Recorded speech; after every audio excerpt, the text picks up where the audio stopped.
the need to be special or unique, where it derives from, why it exists. Well,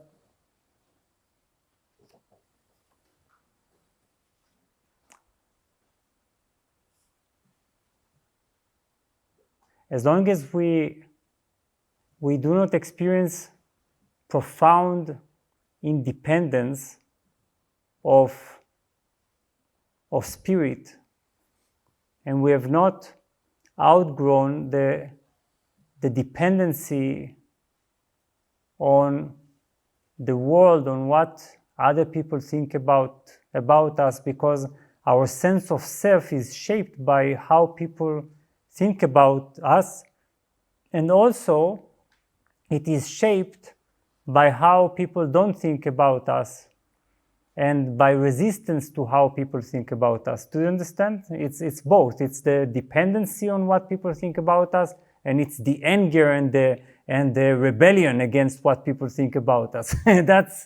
That's how it is. It's like we want to show that we're independent, and therefore we rebel and we say, I don't care what people think about me.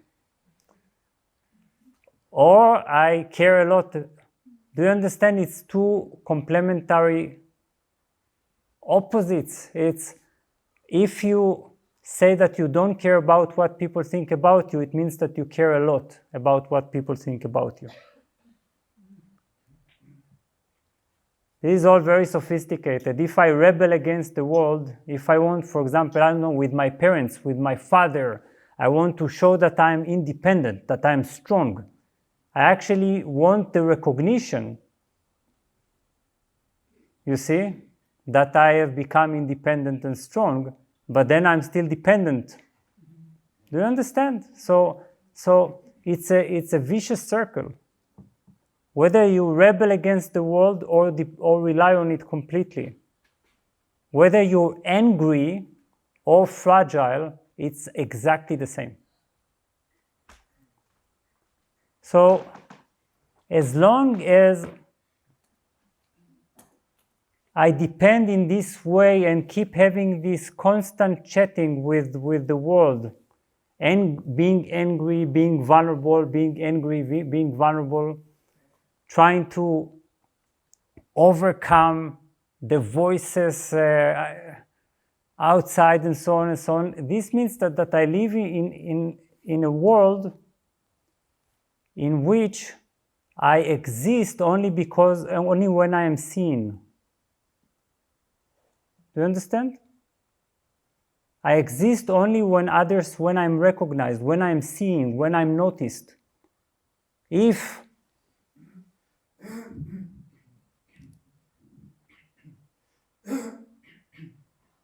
I'm not noticed, I disappear. I feel that I don't exist. And that is terrifying.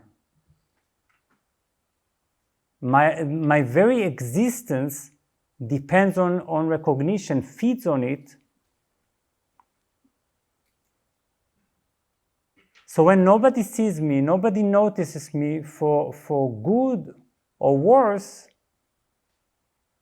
I disappear. So this is where the need to be special or unique appears.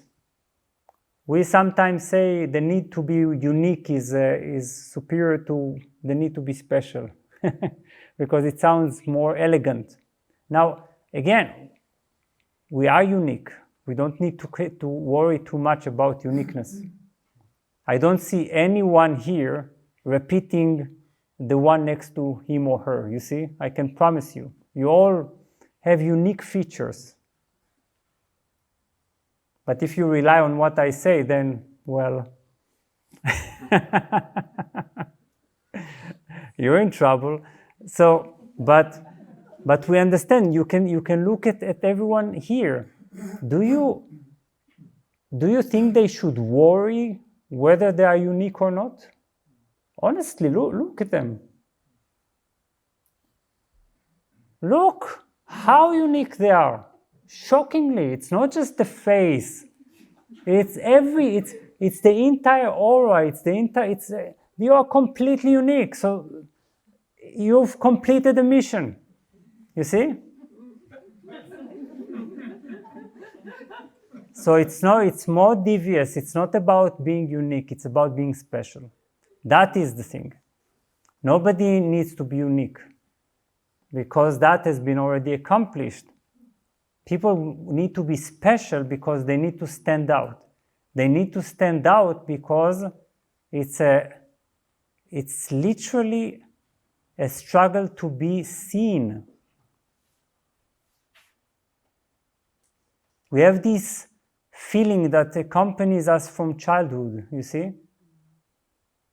That you need to be special to stand out, so that teachers, so that parents, so that classmates look at you, they notice, oh, this is not just a part of the mass of energy, a part of the faceless collective. This is someone who is noticeable, who has something to give. We still keep this very childish need, and we drag it with us, I don't know, to dreams of being rock stars, being on TV, being YouTube stars. I don't know what ridiculous thing we have in mind. There's nothing terrible about sharing your ideas or about helping to educate others and so on. This is perfect. But it's not about that. It's about the compulsion to do that. This is very different. It's the feeling that you should do that, or you disappear. Or you are just not special. You're just like everyone else. You're just like, you will die and nobody will know that you are here. All this drama, you see? There are so many flowers up there in the mountains. Nobody even looks at them. They are tremendously beautiful. Nobody will ever know, because there are too many of them and they are too far away, and you only notice the spectacular, you see? Like if the flower, I don't know, is shockingly special or something.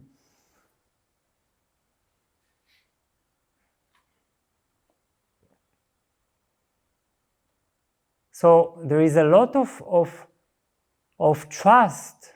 It's a profound trust, a profound wisdom that tells us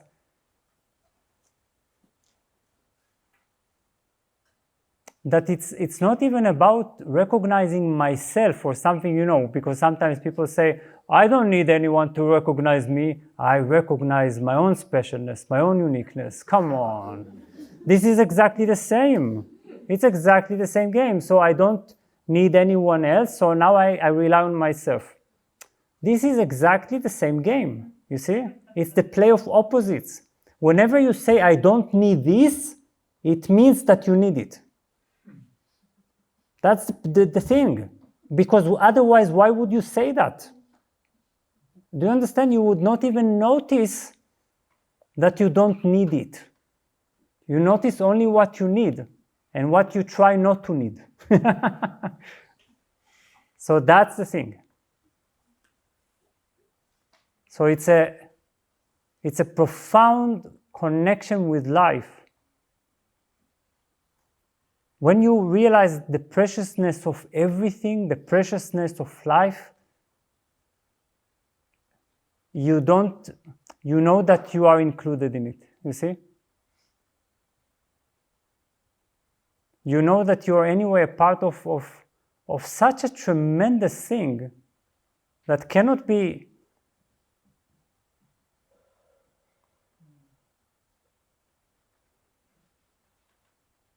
turned into some image of becoming a rock star or something like that. You are already a part of a tremendous thing.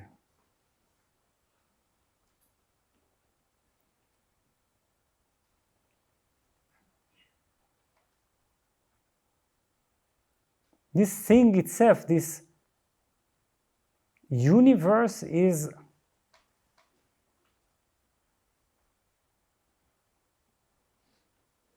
so immense, so magical, and you're part of it.